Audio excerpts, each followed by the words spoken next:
So the mayor of Chicago, Lori Lightfoot, held a press conference where she essentially called the president of the Chicago Police Union, John Catanzara, I believe is how you say it.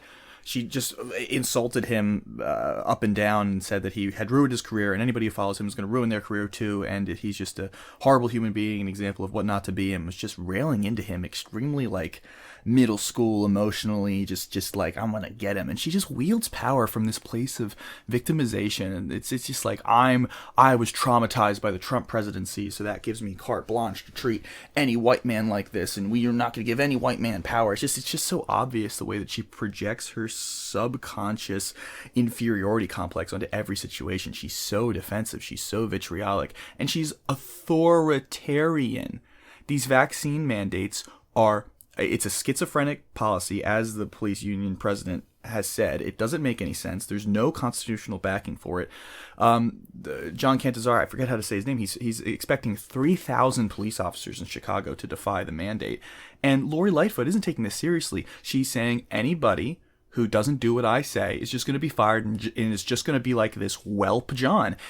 They're just going to be like this leper John, and she's just laying into him like he's this person that deserves to be ostracized. And these people, these progressives, I mean, this woman is a black lesbian. She claims to be fighting for equity and equality and health, and she's destroyed Chicago. The crime rates have tripled under her under her mayoralship, and she cares nada. She is so focused on protecting herself every step of the way. She only wants to drive political narrative.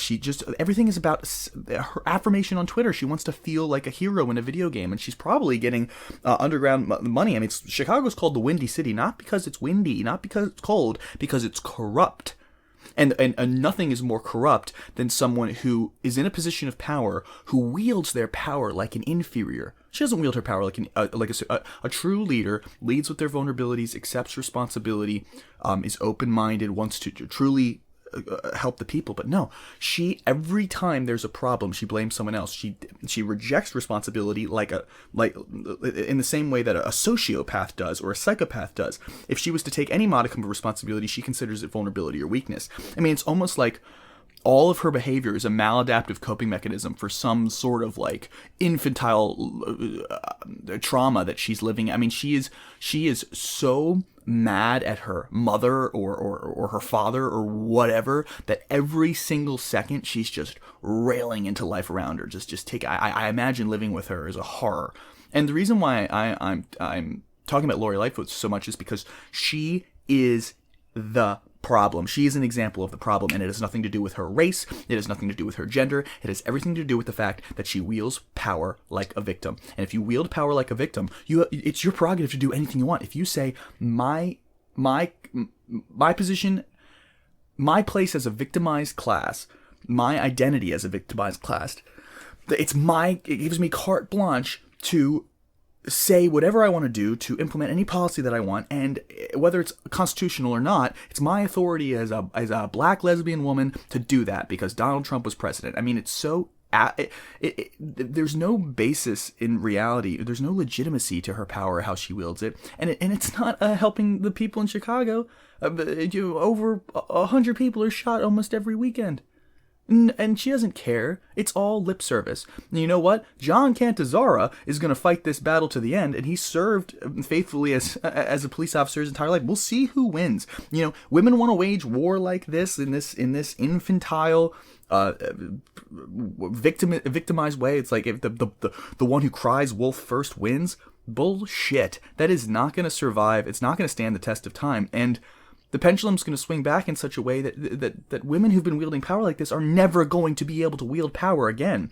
The voters are not stupid. They're going, and especially women, when they want to see a good woman in power. If they see bad women in power wielding power terribly, they're going to just vote for men.